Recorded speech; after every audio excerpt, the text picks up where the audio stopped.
اليوم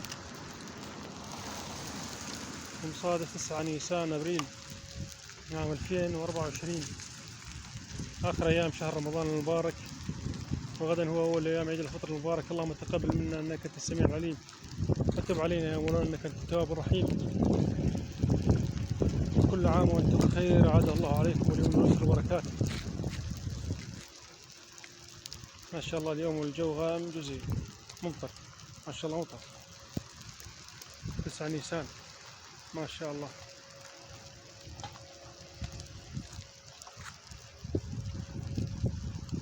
في آخر لحظات شهر رمضان المبارك. اللهم كن لأهلنا في غزة ناصرا ومعينا، اللهم شافي جرحاهم، اللهم ارحم شهداءهم، اللهم اطعم جياعهم، اللهم اكس عريانهم، اللهم كن لهم ناصر ومعين، اللهم خذ لهم الجميع، اللهم انصرهم.